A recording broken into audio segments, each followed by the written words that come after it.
அங்க இருக்கிற தாக்கரே சகோதரர்கள் அண்ணாமலையை பலமா எதிர்க்காங்க. எப்படின்னா, உங்க காலை உடைச்சிருவோம், இன்னொரு தடவை நீங்க இந்த மாதிரி பிரச்சாரத்துல ஈடுபட்டீங்கன்னா அப்படின்னு ஒரு மிரட்டல் விட்டுருக்காங்க. இது அண்ணாமலை அவர்களுடைய பிரச்சாரம் அங்க இருக்கிற தமிழர்கள் அப்படின்றது மட்டும் இல்லாமல் அங்க இருக்கின்ற மத்தவங்க மத்தியில கூட ஒரு மாற்றத்தை உண்டாக்கி இருக்கின்றது அப்படின்னு தான் சொல்ல முடியும். நல்ல காலம் நீ ஏன் மராத்தியில பேசல, இந்தியில பேசுறைய அப்படின்னு ஏதாவது தகராறு பண்ணுவாங்களோன்னு நினைச்சேன்.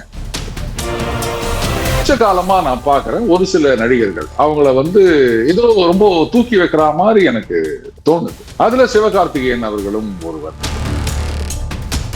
உன் கொள்கையை நான் தெரிஞ்சுக்கணும் அப்படின்னா நீ எனக்கு காசு கொடு, நான் உனக்கு காசு கொடுத்து உன் கொள்கையை தெரிஞ்சுக்கணும்னு எனக்கு அவசியம் கிடையாது. எனக்கு என்ன தலையெழுத்தா?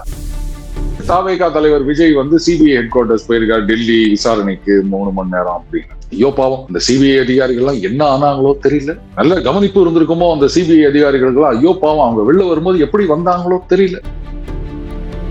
பண்ணிங்க தான் கூட்டமா வரும் அப்படின்னு ஒரு படத்துல ஒண்ணு டைலாக் வரும். ஒரு 10 பேர் கொண்ட குழுவோட போயிருக்காரு பொழுது அண்ணன். எதுக்குங்க? உங்களை தானே வர சொன்னாங்க. பாருங்க, இதுக்கும் அரசியலுக்கும் சம்பந்தம் இல்லை அப்படின்லாம் சொல்லாதீங்க. இது தேர்தல் வெற்றிக்கு முன்னோடி முரசொலிப்பது அப்படின்ட்டு எங்க அண்ணன் விண்வெளி நாயகன் டபால்னு போட்டு வச்சுட்டார். ஏன் அவர் பேரை சொல்லன்னு கேக்குறீங்களா? அவர் பேரை யாரும் உபயோகப்படுத்த கூடாது அப்படின்னு கோர்ட்ல கேஸ் போட்டுக்கிறா. அதனாலதான் நான் விண்வெளி நாயகன் அப்படின்னு சொல்றேன். இந்த படம் சினிமா படமா இல்லாட்டி அரசியல் அறிக்கையா? ரெண்டுமே இல்லாம சக்கர பொங்கலுக்கு வடகரி மாதிரி இருக்குது. நாங்க போராட்டம் பண்ணோம் அப்படின்னு அதை கொண்டு வச்சுதான் நீங்க தேர்தலில் ஜெயிக்கணும்னு நினைக்கிறீங்கன்னா அப்ப உங்களுக்கே உங்க சாதனைகள் மேல நம்பிக்கை இல்லையா சிவா?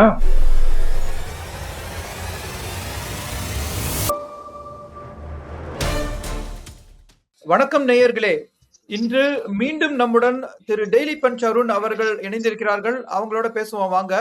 ஆனா இன்னைக்கு அருண் சார் வணக்கம். முதல்ல வணக்கம் சிவா சார். இப்ப பாத்தீங்கன்னா அண்ணாமலை மும்பை லோக்கல் எலெக்ஷனுக்கு அங்க போயிருக்காரு.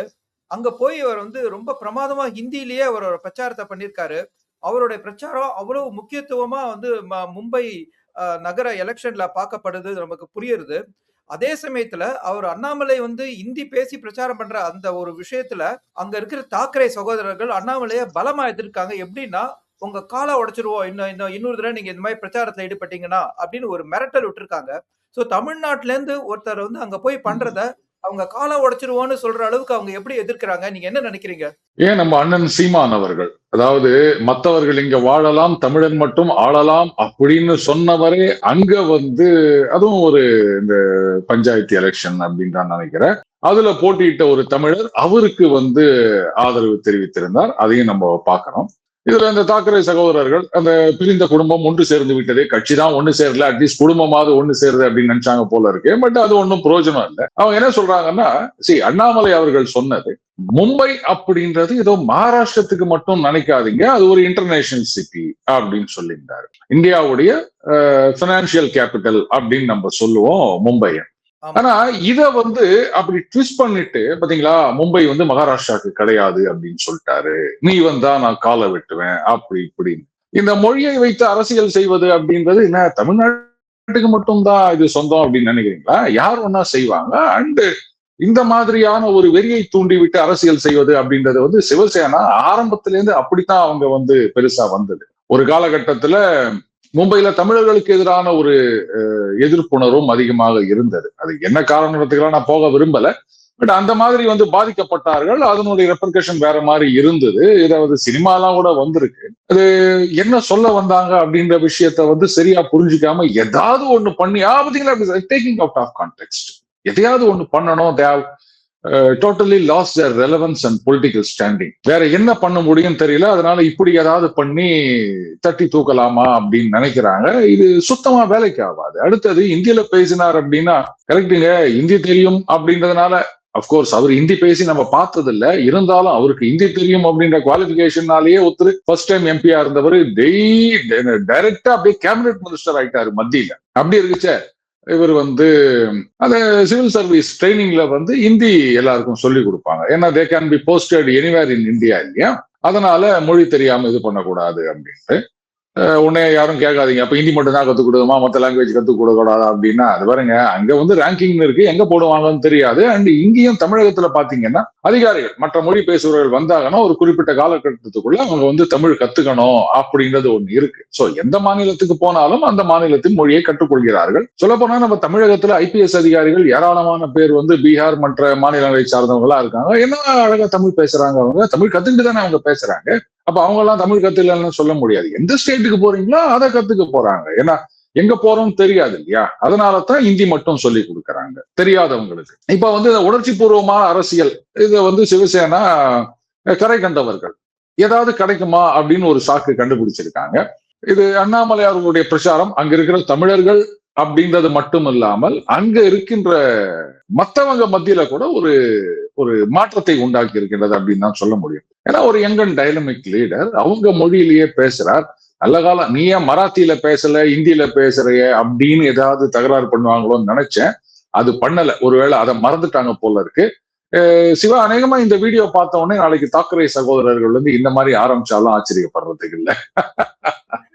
ஓகே. சோ இப்ப என்னன்னா லேசா அப்படியே நம்ம இந்த ஷிஃப்ட் பண்ணுவோம் அந்த மொழி விஷயங்களுக்கு. இப்ப ஒரு சினிமா வந்தா அது திரைக்கதையை விட அரசியல் தான் அதிகமா பேசப்படுது. அந்த படத்துல இருக்கிற அரசியல். இப்ப வந்து 2 படங்கள் நமக்கு வந்து ரொம்ப கவனத்தை ஈர்க்கிறது. பராசக்தி அப்புறம் ஜனநாயகன். 2மே இன்றைய அரசியல் பேசுற படங்கள்னு எல்லாருக்கும் தெரியும். அதை பத்தி நான் உங்கள்கிட்ட சில கேள்வி கேட்கணும். இப்ப வந்திருக்கிற இந்த கார்த்திகேயன் ஹீரோவா நடிச்சிருக்கிற இந்த படத்துக்கு பராசக்தி அப்படிங்கிற பெயர் இல்லைன்னா இவ்வளவு தூரம் பேசப்பட்டிருக்குமா? இல்ல, நீங்க என்ன பெயர் வச்சாலும் அவங்க இதை வந்து பேசியிருப்பாங்க. ஏன்னா பேசணுன்றதுக்காகத்தான் வந்து இந்த படமே எடுக்கப்படுகின்றது. கொஞ்ச காலமா நான் பாக்குறேன் ஒரு சில நடிகர்கள் அவங்கள வந்து ஏதோ ரொம்ப தூக்கி வைக்கிற மாதிரி எனக்கு தோணுது. அதுல சிவகார்த்திகேயன் அவர்களும் ஒருவர். இந்த அமரன் படம் அப்படின்னா அந்த அமரன் படம் வெற்றி அடைந்ததுன்னா அதுக்கு காரணம் சிவகார்த்திகேயன் கிடையாது. மேபி அந்த ரோல்ல நீங்களும் நானும் நடிச்சிருந்தா கூட அந்த படம் நிஜமாகவே வெற்றி பெற்று இருக்கும். ஏன்னா மக்கள் மனசுல இருந்த அந்த தேசபக்தி அதுதான் அந்த படத்தின் வெற்றிக்கு காரணம். அதுக்கப்புறம் தன் உயிர் தியாகம் செய்த அந்த வீரன் அவருடைய கதை தான் அங்க ஹீரோ. அதனால யாரு ஹீரோ யாரு ஹீரோயின் அப்படின்றதெல்லாம் அங்க மேட்டரே கிடையாது. கதை அதுதான் அங்க மேட்டர். உடனே அதுக்காக நீங்க நடிப்பீங்களா, நான் நடிக்கலாமா, படம் எடுக்கலாமாலாம் கேட்காதீங்க. ஒரு உதாரணத்துக்கு சொன்னேன் நான். பழமொழி மட்டும் இல்ல, உதாரணம் சொன்னாலும் அனுபவிக்கணும், ஆராயக்கூடாது. சிவகார்த்திகேயன் அவர்களை பொறுத்த வரைக்கும் அவர் காமெடியா நிறைய படம் பண்ணியிருக்காருங்க. அதெல்லாம் சூப்பர் டூப்பர் ஹிட்னு சொல்லாட்டாலும் நல்ல ஒரு வெற்றியை கொடுத்த படங்கள். ரஜினி முருகன் ஆகட்டும், இது மாதிரி நிறைய படங்கள். அதுலயும் அவரு சூரி அப்படி ஒரு காம்பினேஷன் இதெல்லாம் ரொம்ப அற்புதமா வந்திருந்தது. ஆனா என்னவோ தெரியல, திடீர்னு வந்து இப்படி ஒரு சீரியஸ் ஹீரோ பண்ணணும் அப்படின்னு சிலதெல்லாம் சொதப்ப ஆரம்பிச்சிடுச்சு. ஈவன் ரெமோ கூட ஒரு பெரிய வெற்றி படம்னு தான் நான் சொல்லுவேன். நல்லா இருந்தது படம், ஜனங்க போனா ரசிக்கிற மாதிரி இருந்தது. ஆனா இன்னைக்கு வந்து சினிமா அப்படின்னா அதுல ஒரு சித்தாந்தம் இருக்கணும், ஒரு மெசேஜ் சொல்லணும். எப்பா மெசேஜை மட்டும் சொல்லணும்னா நீ எனக்கு வாட்ஸ்அப் நம்பர் கொடுக்குறேன், அனுப்பிச்சிரு. இப்படி போட்டு 2 மணி நேரம் 2.5 மணி நேரம் போட்டு ராவி எடுக்காத. இப்படித்தான் ஜனங்க இன்னைக்கு கதற ஆரம்பிச்சிட்டாங்க. அடுத்தது உன்னுடைய கொள்கையை வந்து நீ கொண்டு வந்து திணிக்கிற அப்படின்னு சொன்னா, உன் கொள்கையை நான் தெரிஞ்சுக்கணும் அப்படின்னா நீ எனக்கு காசு கொடு. நான் உனக்கு காசு கொடுத்து உன் கொள்கையை தெரிஞ்சுக்கணும்னு எனக்கு அவசியம் கிடையாது. எனக்கு என்ன தலையெழுத்தா? சும்மா கிடக்குறேன் ஒரு 150 ரூபாய் 200 ரூபாய் செலவு பண்ணிட்டு அதுக்கப்புறம் அங்க பாப்கார்னு கூல் ட்ரிங்க்ஸ் அதுக்கு ஒரு 200-300 ரூபாய் செலவு பண்ணிட்டு பார்க்கிங்க்கு ஒரு 50 ரூபாய் 100 ரூபாய் செலவு பண்ணிட்டு இவ்வளவு செலவு பண்ணிட்டு உன் கொள்கையை தெரிஞ்சுட்டு போனோம்னு எனக்கு என்ன பைத்தியமா? இப்படி எல்லாம் வந்து திணிக்கிறோம் அப்படின்னு சொல்லிட்டு அதுக்கப்புறம் படம் பாத்தீங்களா, ஒரு 4 பேர் இல்ல 3 பேர் 2 பேர் 1 பேர் உட்காந்து இதை பத்தி விமர்சன பேர்ல ஏதோ ஒண்ணு கழுவி ஊத்துறாங்க, அதனால படம் ஊத்திக்குது அப்படின்னு சொன்னா இவங்க எல்லாம் எதுவுமே பேசாட்டாலும் உங்க படம் ஊத்திக்கும். அப்படித்தான் இருக்குது உங்க படத்துடைய லட்சணம். ரைட். அடுத்தது பராசக்தி படத்துக்கு வந்து இவ்வளவு ஒரு ஹைப் கொடுக்குறாங்கன்னா, இப்பெல்லாம் வந்து பெரிய பேனர்ல எடுக்கிற படங்கள் எங்க பெரிய பேனர்கள் 1-2 பேனர் தான் பெரிய பேனரா இருக்குது, மத்த எல்லாம் சின்ன படமா தான் இருக்குது.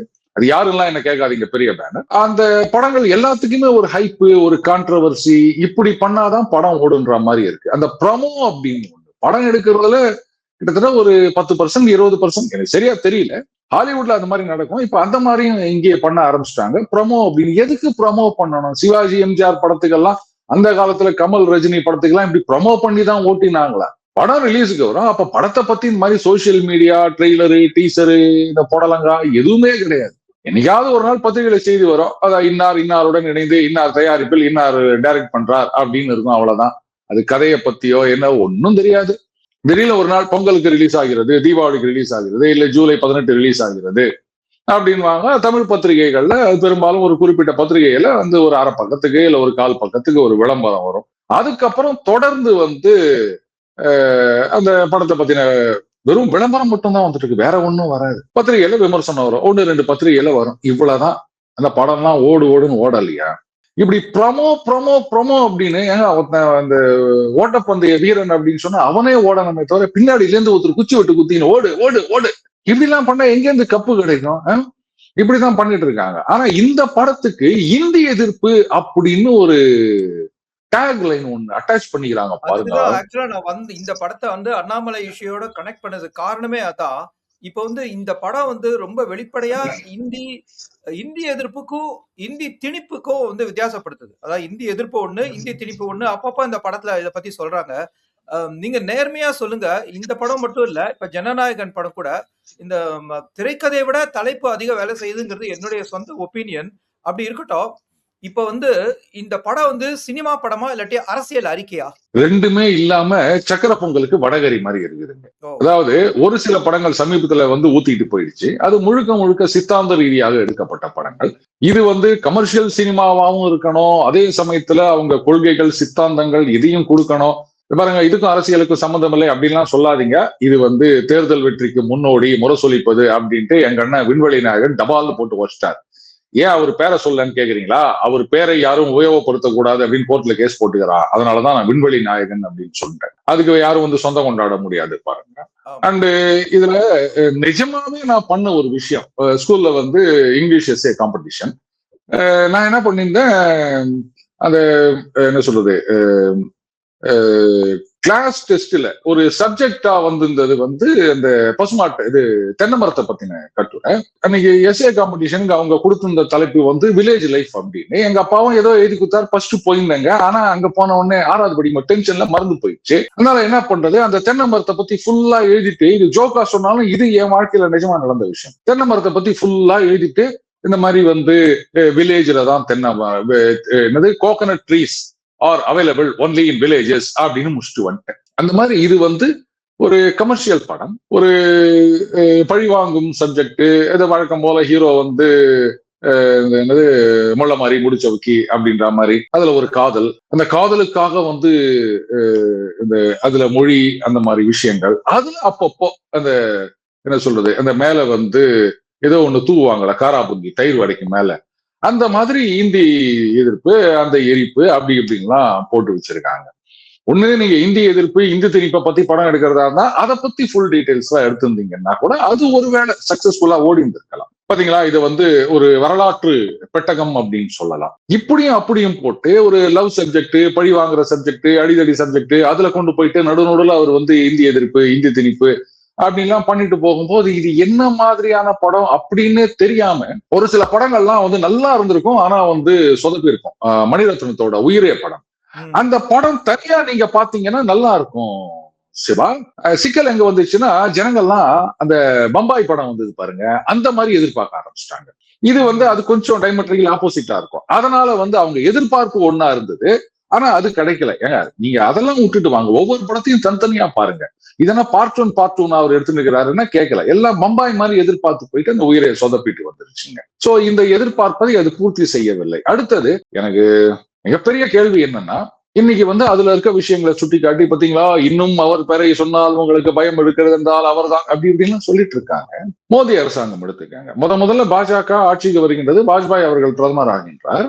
அப்கோர்ஸ் இந்த கோல்டன் குவாடிலேட்டரல் அப்படி இப்படின்னு தங்க நாற்கர சாலை அப்படின்னு நிறைய கொண்டு வந்திருக்காங்க. ஆனா மோடி ஆட்சிக்கு வந்த பிறகு ஒவ்வொரு தேர்தலை சந்திக்கும் போதும் சரி, மற்ற நேரங்கள்லயும் சரி, பாத்தீங்களா, நாங்கள் வாஜ்பாய் ஆட்சியை தருவோம், வாஜ்பாய் என்னெல்லாம் பண்ணார் தெரியுமா, அந்த காலத்துல வாஜ்பாய் என்னென்ன போராட்டம் எல்லாம் பண்ணாரு தெரியுமா அப்படின்னு சொல்லி நிக்கிறாங்களா. ஆப்கி பார் மோடி சர்க்கார் இப்படித்தான் சொல்றாங்க. ஈவன் ஜெயலலிதா அவர்கள் கூட பாருங்க, என்னுடைய ஆட்சி அப்படிதான் சொல்லுவாங்க. எம்ஜிஆர் அவர்கள் காலத்துல கேட்கவே வேண்டாம், பொன்மன செம்மல் புரட்சி தலைவரின் ஆட்சியை மறுபடியும் கொண்டு வருவதற்கு. சொல்ல போனா ஜெயலலிதா அவர்கள் ஆரம்ப காலகட்டத்துல புரட்சி தலைவர் எம்ஜிஆர் அவர்களின் ஆட்சி அப்படின்னு சொல்லியிருந்தாங்க. அதுக்கப்புறம் எனது ஆட்சின்னு சொல்ல ஆரம்பிச்சாங்க. ஆனா இன்னும் நீங்க கலைஞர் ஆட்சின்னு கூட சொல்ல மாட்டேங்கிறாங்க. அதுதான் எனக்கு ஒரு பெரிய கேள்விக்குறியா இருக்கின்றது. சரி, அது ஒரு பக்கம் இருக்கட்டும். நாங்க வந்து இவ்வளவு சாதனைகள் செய்து விட்டோம், எல்லாருக்கும் எல்லாமுமான அரசாங்கமாக இருக்கின்றது, அந்த பெண்களுக்கு இதை கொடுக்கிறோம், மாணவர்களுக்கு, மாணவிகளுக்கு, கல்லூரி மாணவர்களுக்கு, பள்ளிக்கூடத்துல படிக்கிறவங்களுக்கு, விவசாயிகளுக்கு, அரசு ஊழியர்களுக்கு அப்படின்னு எல்லாம் சொல்லிட்டு இருக்காங்க. சரி, ஒரு பெரிய பட்டியல் போடுறாங்க. அப்ப அந்த சாதனை பத்தாதா? என்னைக்கோ நாங்க வந்து போராட்டம் பண்ணோம் அப்படின்னு அதை கொண்டு வந்து வச்சுதான் நீங்க வந்து தேர்தலில் ஜெயிக்கணும்னு நினைக்கிறீங்கன்னா, அப்போ உங்களுக்கே உங்க சாதனைகள் மேல நம்பிக்கை இல்லையா சிவா?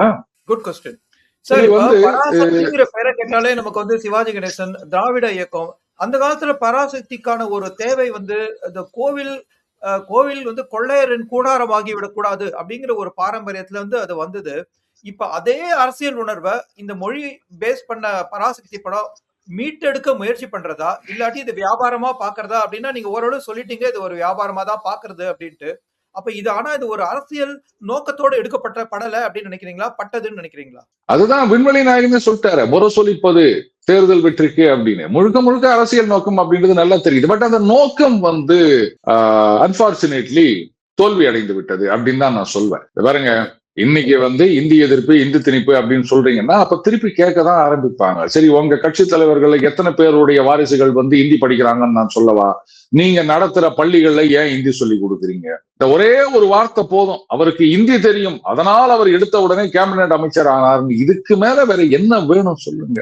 அப்ப எல்லா விதத்திலையும் இந்தியை நீங்க கொண்டாந்து விட்டு அப்புறம் நாங்க இந்தியை ஒழிக்கிறோம், இந்தியை எதிர்க்கிறோம், இப்படியே நீங்க சொல்லிட்டு இருந்தீங்கன்னா, ஏங்க இன்னுமாங்க 60 வருஷம் ஆகி போச்சுங்க, அதையே சொல்லி நிக்கிறீங்க. இப்ப என்ன பண்றீங்க அதை சொல்லுங்க. இப்ப யார் கொண்டு வந்து உங்களை திணிக்கிறா? ஐயோ இந்தி வந்துரும், இந்தி வந்துரும். எங்க வருது? நாமளே வந்து இந்தி படங்களுக்கு ரைட்ஸை வாங்கி எங்க ரிலீஸ் பண்ணிட்டு இருக்கிறோம். இந்த லட்சத்துல நாம வந்து இந்தி வரக்கூடாதுன்னு சொல்லி நிக்கிறோம். ஏன் ஏதோ இதே விண்வெளி நாயகன் தான் படம் எடுக்கும் போது ஏன் வந்து இந்தி திரையுலகத்துல இருந்து நடிகர்கள்லாம் கொண்டு வந்து இங்க இறக்குறாரு? இங்க யாருமே இல்லையா உங்களுக்கு? இதே தமிழ் திரையுலகத்துல நடிகர் நடிகைகள் தமிழ்நாட்டை தவிர மற்ற மாநிலங்களை சார்ந்தவர்கள் எத்தனை பேர் இங்க வந்து நடிக்கிறாங்க? ஏன் இங்க வந்து திறமையான அதான் இந்த தமிழ்நாட்டுல வந்து திறமையானவர்களே கிடையாதா?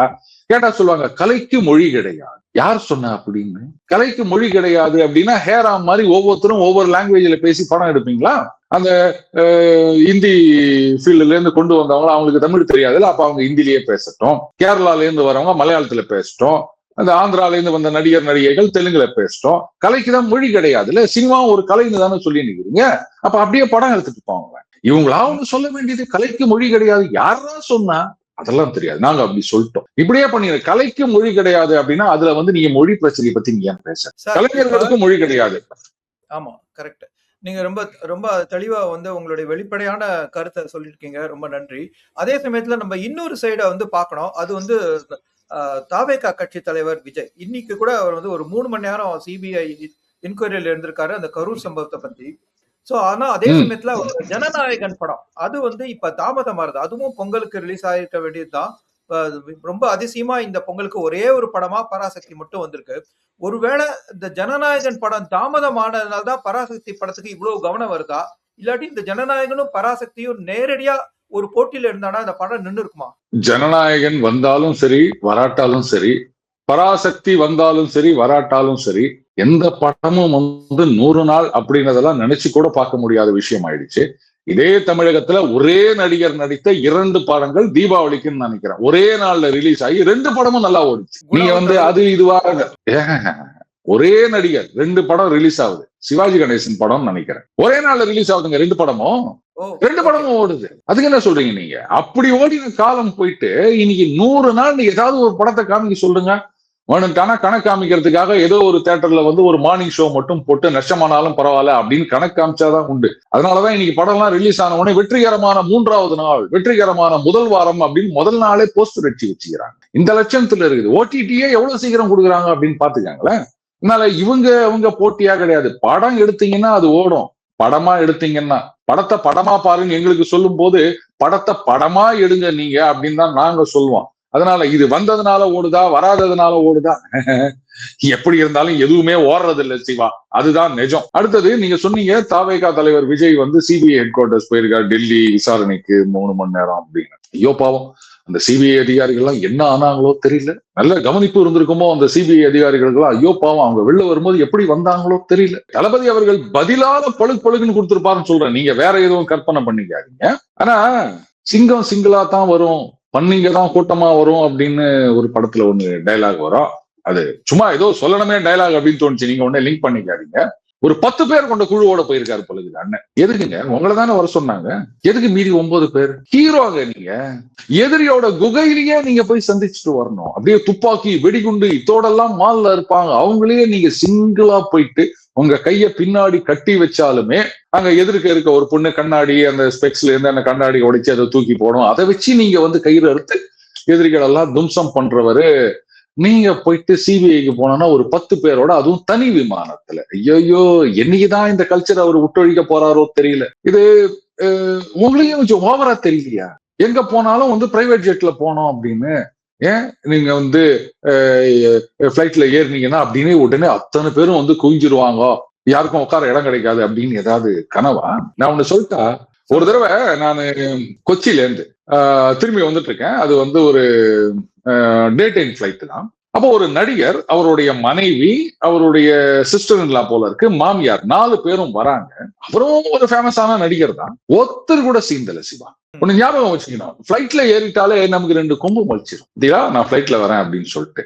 அதனால அடுத்தவங்களுக்கு கொம்பு முளைச்சிருக்கிறதோ இல்ல முளைக்காத இருக்கோ நமக்கு யாருக்குமே தெரியாது, யாரும் கண்டுக்க மாட்டோம். அதுவும் கேரளாவில இந்த மாதிரி எல்லாம் நடிகர்களுக்கு, அவரு தமிழ் நடிகர், அப்படி எல்லாம் ஒண்ணும் பெரிய எதுவும் கிடையாது. அப்கோர்ஸ் அது மெட்ராஸ் வர பிளைட், அதுல வந்து நம்ம ஆளுங்க தான் இருக்காங்கன்னு வச்சுக்கோங்க. வாடவர் அந்த 1 மணி நேரம் 1.25 மணி நேரம் அந்த ஃபர்ஸ்ட் அந்த 4 சீட் இருக்கு இல்லையா, அது புக் பண்ணியிருந்தாங்க. அத்தனை நேரமும் சிவா அந்த நடிகர் என்ன பண்ணாரு, நின்றுட்டே இருக்காரு. நின்றுட்டு அவங்க மனைவி இவங்களோட ஏதோ பேசிட்டு இருக்காரு. அந்த கூல்ட்ரிங்க்ஸ் பாட்டில தூக்கி போடுறாங்க, அவங்க சிரிக்கிறாங்க, என்னவோ பேசுறாங்க பண்றாங்க. Out and out attention seeking. ஒருத்தரும் கண்டுக்கலாம். காசு அதிகமா கொடுத்துட்டு ஃப்ரண்ட் ரோல சீட் வாங்கி வந்துக்கிறல்ல, அப்புறம் எதுக்கு நின்றுகிற? அதுக்கு பின்னாடி நீ வந்து உட்காந்தாலாவது, பின்னாடி வந்து நின்றாலாவது அட்லீஸ்ட் வேற யாராவது ஒருத்தர் சௌகரியமா காலம் நீட்டிட்டு போவாங்க. முழுக்க முழுக்க நின்றுகின்னு இவ்வளோ கலாட்டா பண்ணிட்டு வராங்க அந்த பிளைட்ல. எல்லாம் அப்படியே கம்முன்னு பாதிரி என்ன இது அப்படின்ட்டு போறாங்க. அதனால பிளைட்ல போனாலாம் வந்து எல்லாம் கும்பல் வந்துருவாங்க அப்படிலாம் நினைக்க வேணாம். ரஜினிகாந்த் அவர்களே வந்து எல்லாரோடையும் தான் வந்து பிளைட்ல வந்துட்டு இருக்காரு. அப்படிலாம் யாரும் வந்து இன்டீசென்டா பிஹேவ் பண்ணல. ஜஸ்ட் அவர்கிட்ட போயிட்டு சார் ஒரு செல்ஃபி எடுத்துக்கலாமா அப்படின்னு கேட்பாங்க. பக்கத்துல வந்து நின்று ஹாய் சார் அப்படின்னு சொல்லுவாங்க. அவ்வளவுதானே தவிர பிளைட் பறக்க ஆரம்பிக்கும் போதே சொல்லிடுவாங்க, எல்லாம் சீட் பெல்ட்டை போட்டு சீட்ல உட்காருங்க, யாரும் பக்கத்துல வந்து உட்கார மாட்டாங்க. அவருக்கு இல்லாத செல்வாக்கு தானே இவருக்கு வந்துட போகுது. தனி விமானம், ஒரு 10 பேர் கொண்ட குழு. இதுல வந்து அங்க சிபிஐ ஹெட் குவார்டர்ஸ்க்கு வெளில ஒரு அந்த அவங்க கட்சி இதை புடிச்சிக்கின்னு ஒரு 10 பேர் கேமரா முன்னாடி நின்று சிரிச்சிக்கின்னு ரொம்ப சந்தோஷமா நரேந்திர மோடி அவர்களை வந்து கண்டினியூஸா 10 மணி நேரம் 12 மணி நேரம் வச்சு கிரில் பண்ணாங்க. சீஃப் மினிஸ்டரா இருந்தவர் அவரே சிங்கிளா போயிட்டு வந்தாரு, சிங்கம் மாதிரி. இங்க ஒரு 10 பேரை கூப்பிட்டு தனி ஜெட்ல போய்கின்னு வெளில ஒரு 10 நேரம் இருந்து போட்டோ எடுத்துக்கின்னு. சரி விடுங்க. அடுத்தது இந்த ஜனநாயகன் படம் சொன்னீங்க. இது வந்து திருப்பி எல்லாரும் இன்னும் சென்சார் வந்து சர்டிபிகேட் கொடுக்கல, அதுக்காக தான் அந்த கேள்வி கேட்க வந்தேன். இப்ப பராசக்திக்கும் ஜனநாயகனும் ஒரே சமயத்துல சென்சார் போர்டுக்கு போய் சென்சார் போர்டு இன்னும் வந்து ஒரு ப்ரெஷர் பண்ணுது. இப்ப வந்து சிபிஐ விஜய் டைரக்டர் கிரில் பண்ணுது. இதுக்கு ஏதாவது அரசியல் உள்நோக்கம் இருக்குமா? அதாவது படங்களுக்கு அரசியல் நோக்கம் இருக்குங்கிறது நமக்கு தெரியுது. இப்ப அரசியல் நிகழ்வுகள்லயும் ஏதாவது உள்நோக்கத்தோட பண்றாங்களா? இது தலைவர் விஜய்க்கு வந்து ஒரு விதமான ப்ரெஷர் இங்க கொடுக்கப்படுகிறதா? ப்ரெஷர் கொடுத்தா என்ன பண்ணுவாரு? எப்படி அன்னைக்கு நடந்த மாதிரி இல்ல ஐயோ அவர்கள் நன்றாக ஆட்சி நடத்தி வருகின்றார், அவருக்கு அணில் போல நான் உதவி செய்வேன் அப்படி ஏதாவது சொல்வாருன்னு எதிர்பார்க்கறீங்களா? அதெல்லாம் கிடையவே கிடையாதுங்க. இன்னைக்கு அவருக்கு இருக்கின்ற செல்வாக்கு அப்படின்றதுக்கு வந்து கிட்டத்தட்ட தமிழகத்துல 234 தொகுதிகள்ல ஒரு 214 தொகுதிகள்ல தாவேகா என்னைக்கு எலெக்ஷன் வச்சாலும் ஜெயிக்க போகுது. அதனால அவங்களுக்கு கூட்டணியே தேவையில்லை. கிட்டத்தட்ட எல்லா கட்சிகளையும் அவங்க டிஸ்மைட் பண்ண போறாங்க. திமுக, அதிமுக, பாஜக, காங்கிரஸ், விசிக, கம்யூனிஸ்ட், தாவாகா, பாமக, தேமுதிக, இன்னும் என்னென்ன கட்சிகள்லாம் இருக்கோ அந்த கட்சிகள்லாம் 26 தேர்தலுக்கு அப்புறம் காணாம போயிட போகுது. ஒரே கட்சி தாவேகா மட்டும்தான் இருக்க போகுது. அப்போ சார் 214 தானே, மீதி 20 அப்படின்னா அந்த மீதி 20ல தாவேகா ரெபல்ஸ் ஜெயிக்க போறாங்க. சோ மத்த கட்சி யாரும் ஜெயிக்க போறது கிடையாது. அதனால அவங்களுக்கு கூட்டணி எல்லாம் தேவையில்லை. நீங்க இந்த மாதிரி எல்லாம் ப்ரெஷர் கொடுத்து சினிமாவை ரிலீஸ் பண்ணாம விட்டீங்கன்னா நீங்க வந்து உலகம் சுற்றும் வாலிபன் எம்ஜிஆர் அப்படின்லாம் சில பேர் கணக்கு போட்டு நிக்கிறாங்க. எம்ஜிஆர் தாங்க, அவருக்கு முன்னாடி எல்லாம் யாரும் நிக்கணும்லாம் நினைக்காது. அண்ட் இது வந்து பாஜக இந்த மாதிரி ப்ரெஷர் பண்றதா அப்படின்னு சொன்னா, இப்படி எல்லாம் ப்ரெஷர் பண்ணா அவர் கூட்டணிக்கு வந்துருவாரா? அந்த கரூர் விஷயத்துல பாத்தீங்கன்னா பாஜக ஒண்ணும் பண்ணல. அவங்க வந்து முதல்ல அண்ணாமலை அவர்கள் கருத்து தெரிவிக்கிறார். அதுக்கப்புறம் பாத்தீங்கன்னா அதிமுக, பாஜக இருக்க மற்ற தலைவர்கள் கருத்து சொல்றாங்க. அதுக்கப்புறமா தான் இவங்களே வந்து தைரியமா அவங்க தாவேகா நிர்வாகிகள்லாம் சோசியல் மீடியால அதை பத்தி பேசுறாங்க. அண்ட் இவர் எத்தனை நாள் கழிச்சு வீடியோ விட்டாருன்றது நமக்கு தெரியும். சோ அப்படி இருக்கச்ச இது முதல்ல வந்து யாரோ ஒருத்தர் இந்த மாதிரி எஸ்ஓபி வேணும் அப்படின்னு போறாரு, கோர்ட்ல வந்து எஸ்ஐடி ஃபார்ம் பண்றாங்க, அதை எதிர்த்து இவங்க சுப்ரீம் கோர்ட்டுக்கு போறாங்க. கரெக்டா? அங்க சிபிஐ விசாரணை அப்படின்னு சுப்ரீம் கோர்ட் சொல்றாங்க. சோ இதுல எல்லாம் பாஜக எங்க வந்தது? கோர்ட்டுடைய ஜட்ஜ்மெண்ட், சிபிஐ விசாரிங்கன்னு. சிபிஐ அதை விசாரிக்கிறாங்க. இதுக்கு என்ன பண்ண முடியும்? சரி, அடுத்தது இந்த படத்தை பொறுத்த வரைக்கும் ஏதோ சம்திங் சீரியஸான ஒரு ஃபிளா இருக்குன்னு தான் நினைக்கிறேன். இல்லாட்டா சென்சார் போர்டுல வந்து இவ்வளவு விகரஸா இதை ஃபைட் பண்ண மாட்டாங்க. ஏன்னா அதை சஸ்டெயின் பண்ண முடியல அப்படின்னா அசிங்கமா போயிடும். அதுவும் இது எத்தனை நாள் இதே மாதிரி கோர் தீம் எடுத்து பண்றதா வந்து பேசப்படுது. அதே சமயத்துல அவர் சொல்றாரு கோர் மட்டும்தான் வந்து தெலுங்கு, மத்தபடி நாங்க தமிழகத்துக்கு ஏத்த மாதிரி மாத்திருக்கோங்கிறாங்க. அது நம்ம தமிழக அரசியலுக்கு அப்படின்னு நம்ம புரிஞ்சுக்கலாம். அதனால இந்த படத்துக்கான கட்டு ஏன் வருது அப்படின்னு வந்து நீங்க புரியல, நீங்க சொல்லுங்க. இல்ல அது எனக்கு தெரியல. அது ஏதோ ட்ரெய்லரை வச்சு இது அந்த இதுல இருந்து எடுத்த காப்பி, இந்த இதுல இருந்து காப்பி அப்படின்னு சொல்றாங்க. இனி எல்லாரும் எல்லாத்துல இருந்து காப்பி அடிச்சிட்டு இருக்காங்க, அது வேற விஷயம். நீங்க கோரோ இல்ல வந்து அலைடோ அதை பத்தி எல்லாம் நான் வரல. படத்துல ஏதோ ஒரு பெரிய தப்பு இருக்கு, இல்லாம சென்சார் போர்டு இப்படி பண்ண மாட்டாங்க சிவா. ஏன்னா எத்தனை நாளைக்கு நீங்க இதை இழுத்தடிக்க முடியும்னு நினைக்கிறீங்க? நீங்க உங்களால சஸ்டெயின் பண்ண முடியலன்னு போது கோர்ட்ல உங்களுடைய ஆர்குமெண்ட்டை வைக்கும் போது, ஏன்னா மிஞ்சி போனா ஒரு மாசம் டிலே ஆகுமா? பட் எலெக்ஷனுக்கு முன்னாடி அந்த படம் ரிலீஸ் ஆயிரும் இல்லையா?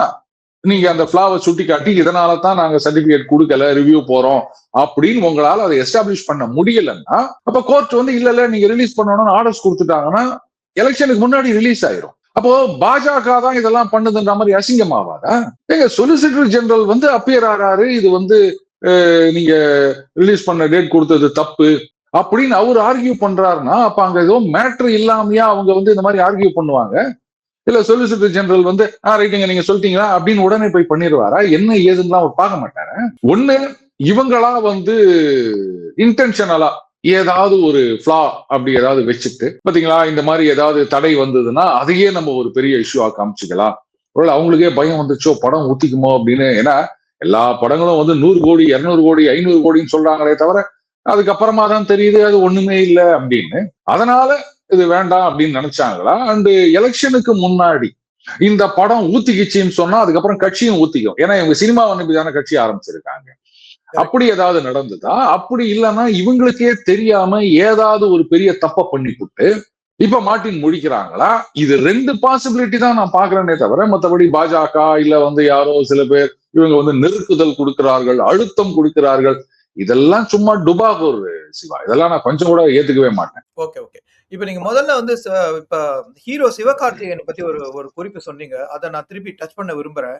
சிவகார்த்திகேயன் வந்து காமெடி ஹீரோல இருந்து இப்ப ஒரு டிவி அரசியல் சம்பந்தமான படங்கள்ல அதிகமா நடிக்க மாறி இருக்காரு. சோ ரசிகர்கள் இவர் அந்த மாதிரி நோக்கத்துல ஏத்துப்பாங்களா? இவர் காமெடி நடிகரா பார்த்தவங்க இப்ப வந்து ஒரு அரசியல் நடிகரா ஏத்துப்பாங்களா?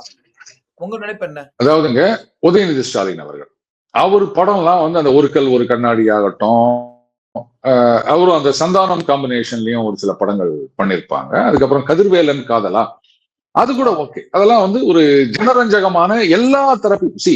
அவர் வந்து ஒரு அரசியல் குடும்பத்திலிருந்து வருகின்றவர், குடும்பமே அரசியல், ரைட்டா?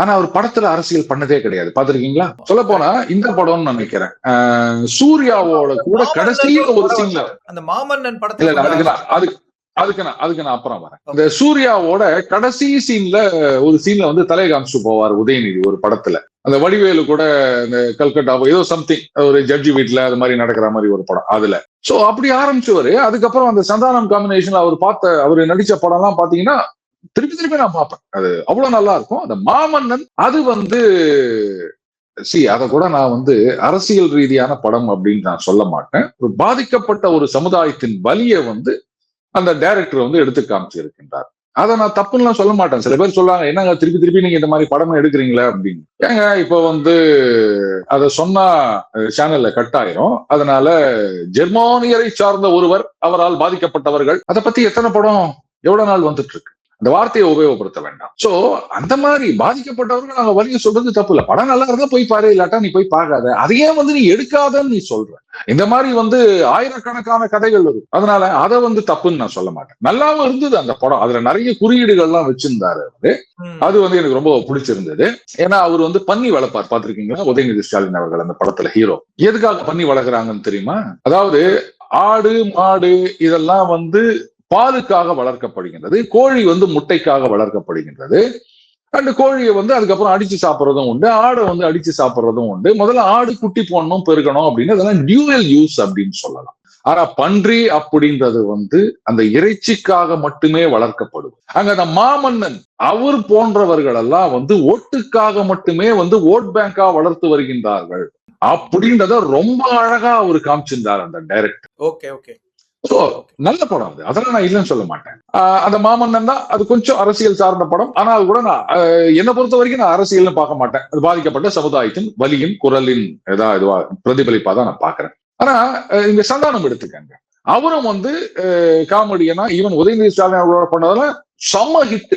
ஆனா நான் ஹீரோவா நடிக்கிறேன் அப்படின்னு ஆரம்பிச்சாருங்க. பெரிய ஹிட் எதையும் அவரால் கொடுக்க முடியல. ஏதோ அவரும் வந்து என்னவோ பண்ணிட்டு இருக்காரு, அது பாட்டுக்கு போய்க்குது. சீரியஸ் பண்ண முடியல அவரால். அது ஜனங்க ஏத்துப்பாங்களான்னா நீங்க at least full and full comedy படமாவது பண்ணிட்டு போயிடுங்க. சபாபதினு ஒண்ணு பண்ணாங்க, அது வந்து ஒரு மாதிரி காமெடி கொஞ்சம் நடுவுல சீரியஸ் அப்படின்னு சொல்லி சொதப்பிடுச்சு. இங்க வந்து தாராளமா பூந்து விளையாடலாம் காமெடியில. ஏன் கமல்ஹாசன் காமெடியில நடிக்கலையா, சிவாஜி நடிக்கலையா, இவங்க எல்லாம் நடிக்கலையா காமெடி படத்துல? அதனால அந்த மாதிரி பண்ணிட்டு போலாம். இப்ப இவர் வந்து சீரியஸா நடிச்சா ஏத்துப்பாங்களான்னா அதை பாருங்க, நீங்க நடிங்க, எப்படி ஒன்னா பண்ணுங்க, எங்களுக்கு அதை பத்தி கவலை இல்லை. நல்லா நடிக்கிறீங்களா, படம் நல்லா இருக்கா, சில நேரங்கள்ல நடிப்பு நல்லாட்டாலும் அந்த கதை, அந்த ஸ்கிரீன் பிளே, அப்புறம் சொல்லுவாங்களா இது கொடுக்குற ட்ரீட்மெண்ட் அப்படின்னு, அது இருந்தாலே படம் நல்லா வரும். நீங்க ஒண்ணுமே நடிகலைன்னாலும் கவலை இல்லை, அந்த கதை நல்லா இருக்குதா, காமெடி இருக்குதா, இதெல்லாம் போதும். நம்ம யோகி பாபா அவர்கள் எடுத்துக்காங்க, அவருடைய வடிவேலு மாதிரி மாடுலேஷன் அவருக்கு அவ்வளவு கிடையாது. கிட்டத்தட்ட எல்லாம் ஒரே மாதிரி தான் இருக்கும் அவர் டைலாக். பாத்திருக்கீங்களா? வடிவேலுடைய மாடுலேஷன் சான்ஸே கிடையாது. வந்துட்டாங்க ஐயா, வந்துட்டாங்க ஐயா, அது கவுண்டமணி மாதிரியோ இந்த மாதிரியோ மாடுலேஷன் கிடையாது. ஒரே மாதிரியான பிச்சு. ஆனாலும் அவர் காமெடி எடுக்குது. காரணம் என்னன்னா அவருக்கு எழுதி கொடுக்குற அந்த டயலாக், அந்த சிச்சுவேஷன், டெவலப் பண்ற அந்த சீன், அது நல்லா இருக்கிறதுனால தான் கோலமாவு கோகிலால வந்து அவர் கிட்டத்தட்ட ஒரு ஹீரோ மாதிரி தான் நடிச்சார் அவர், இல்லையா? படமும் நல்லா இருந்தது. சோ அந்த மாதிரி நீங்க கதையை தேர்ந்தெடுங்க. அப்படி இல்லாம நீங்க வந்து நான் ஹீரோவா நடிக்கணும்ன்றதுக்காகவே ஒரு கதை எழுதுங்க, என்ன நல்லா டெவலப் பண்ணி காமிங்க அப்படின்னா அது சரி வராது. பட் எனியோ அது அவங்கவுங்க சாய்ஸ். நாம வந்து ஒரு விமர்சகரா நம்ம கருத்தை சொல்லாமே தவிர நீ இப்படிதான் நடிக்கணும் அப்படிதான் நடிக்கணும் அப்படின்னா சொல்றதுக்கு நாம யாரு? அவங்க சுதந்திரம், அவங்க எப்படி ஒன்னா நடிச்சுட்டு போறாங்க, அவங்க ரசிகர்கள் இருக்காங்க. அண்ட் இன்னைக்கு வந்து இன்னொரு சாபக்கேடு என்னன்னா, யாருமே வந்து டோட்டலா ஒரு ஆடியன்ஸ்க்காக படம் எடுக்கிறது கிடையாது. மறுபடியும் நான் சொல்றேன், உதயநிதி ஸ்டாலின் அவர்கள் நடிச்ச படம் எல்லாம் வந்து உதயநிதி ஸ்டாலின் ரசிகர்களுக்காக எடுத்தது கிடையாது சிவா. டோட்டலா ஒட்டுமொத்த சினிமா ரசிகர்களுக்காக எடுக்கப்பட்ட படம். அதனாலதான் அது வந்து நல்லா இருந்தது. ஆனா ஹீரோவுக்காக அப்படின்னு கதை எழுதி ஆரம்பிச்சீங்கன்னா அது சொதப்பிடும். அந்த மாதிரிதான் நீ பண்ணிட்டு இருக்காங்க. எல்லாரும் என்ன பண்ணாங்க, அவர் ரசிகர்களுக்கு படம் எடுப்போம் அப்படின்னு எடுத்தீங்கன்னா சரி, ரசிகர்கள் மட்டும் பார்த்துட்டு போட்டோம், அவங்கதான் வேற வேலை இல்லை, வேற வழி இல்லை, வந்து எங்க தலைவர் நடிக்கிறாரு அப்படின்னு வந்து பார்த்துட்டு போவாங்க. நாங்க எல்லாம் பார்க்கணும், எங்களுக்கு ஒன்றும் தலையெழுத்து இல்லைல்ல. இப்ப இன்றைய தமிழ் சினிமா வந்து அரசியலை உருவாக்குறதா, இல்லாட்டி அரசியல் தமிழ் சினிமா திரைப்படங்களை உருவாக்குறதா? சினிமா அரசியலை உருவாக்குகின்றதா? இல்ல, சினிமா இன்னைக்கு அரசியலை உருவாக்குவதில்லை. ஏன்னு கேட்டீங்கன்னா ஜனங்கள்லாம் வந்து ரொம்ப தெளிஞ்சுட்டாங்க, இப்படித்தான் சொல்லி சொல்லி ஏமாத்தினுக்கிறாங்க அப்படின்னு. அதே மாதிரி அரசியல் சினிமாவை உருவாக்குகின்றதா அப்படின்னா உருவாக்கி பிரயோஜனம் இல்லை. அவ்வளவுதான் நான் சொல்றேன். நீங்க என்னதான் உங்க அரசியல் பின்னணி, இந்த சித்தாந்தம் இதெல்லாம் வச்சு படம் எடுத்தாலும் அந்த படம் சக்சஸ்ஃபுல்லா ஓடணும், மக்கள் அந்த கருத்துக்களை ஏத்துக்கணும். அப்பதான் வந்து அரசியல் சினிமாவை உருவாக்குகிறதுன்னு சொல்லலாம். இங்கதான் அது வந்து ஒண்ணு இல்லாம உருக்குலைந்து போய்விட்டது இல்லையா? அதனால அரசியல் சினிமாவை உருவாக்குகின்றது அப்படின்றதும் ஏத்துக்க முடியாது. சினிமா அரசியலை உருவாக்குகின்றது அப்படின்றது 26 எலெக்ஷன்ல இந்த தாவேகா மண்ண கவின பிறகு அதுவும் இல்லை அப்படின்றத நீங்க ஒத்துப்பீங்க சிவா. இப்ப இந்த ஜனநாயகன் படம் விஜயை வந்து நடிகரா விடைபெற வைக்க போறதா, இல்லாட்டி அரசியல்வாதியா அறிமுகப்படுத்த போறதா? உங்க கணிப்பு என்ன? ஓ, அப்ப நீங்களே ஒத்துக்கிறீங்க, இன்னி வரைக்கும் வந்து அவர் அரசியல்வாதி ஆகவில்லை, இந்த சினிமா மூலமா தான் அவர் அரசியல்வாதியா ஆக போகின்றார் அப்படின்னு. இதைத்தான் நான் சொல்லி நிக்கிறேன். இன்னும் அவர் சினிமா நடிகரா தான் இருக்காரு, அரசியலுக்கு வரட்டங்க, அதுக்கப்புறமான அவர் அரசியலை பத்தி சொல்றேன்னா எல்லாம் எனக்கு கழுவி ஊத்துறாங்க. அதாவது சினிமா அரசியல் இரண்டில இருந்தும் விடைபெற வேண்டிய நேரம் அப்படின்னு தான் நான் பாக்குறேன் சிவா. ஆனா சினிமாவுக்கு திரும்பி போயிடலாம், பிரச்சனை இல்லை. ரசிகர்கள் ஏத்துப்பாங்களா? பார்க்க தானே போறோம். சோ இப்ப வந்து ஒரு சுவாரஸ்யமான கேள்வி. இப்ப தமிழ் சினிமாவை புதுசா நீங்க ஒருத்தருக்கு அறிமுகப்படுத்த நினைக்கிறீங்க. அப்ப வந்து நீங்க தமிழ் சினிமாக்களை சினிமாவுக்காக பாருங்க அப்படின்னு சொல்லுவீங்களா, இல்லாட்டி தமிழ்நாட்டு அரசியல புரிஞ்சுக்கிறதுக்காக நீங்க தமிழ் சினிமாவை பார்க்கலாம் அப்படின்னு சொல்லுவீங்களா? இன்னைக்கு வருகின்ற படங்கள்ல இந்த மாதிரி பாருங்க பாருங்க இது நல்லா இருக்குது அப்படின்னு சொல்ற மாதிரி வருகின்ற படங்கள் வந்து ரொம்ப குறைவாக இருக்கின்றது. அந்த மாதிரி படங்கள் நான் சொல்லணும் அப்படின்னா மாமன்னன் நான் சொல்லுவேன், பராரின்னு ஒரு படம் வந்தது அது சொல்லுவேன், ஜமான் ஒரு படம் வந்தது அது சொல்லுவேன், அதுக்கப்புறமா ஒரு கிடாயின் கனவா, ஆமா, அதுக்கப்புறம் அந்த குரங்கு பொம்மை விதார்த்து நடிச்சிருந்த படம். இந்த மாதிரி படங்களை நான் சஜஸ்ட் பண்ணுவேன். பாருங்க, தமிழ் சினிமா அப்படின்றது அப்படி ஒன்றும் தரம் தாழ்ந்து போய்விடவில்லை. உலகத்தரத்துக்கான படங்கள் இதெல்லாம் என்ன அருமையா எடுத்திருக்காங்க பாருங்க அப்படின்ட்டு இன்னும் நிறைய படங்கள் இருக்கு. 8 தோட்டாக்கள் சொல்லலாம்.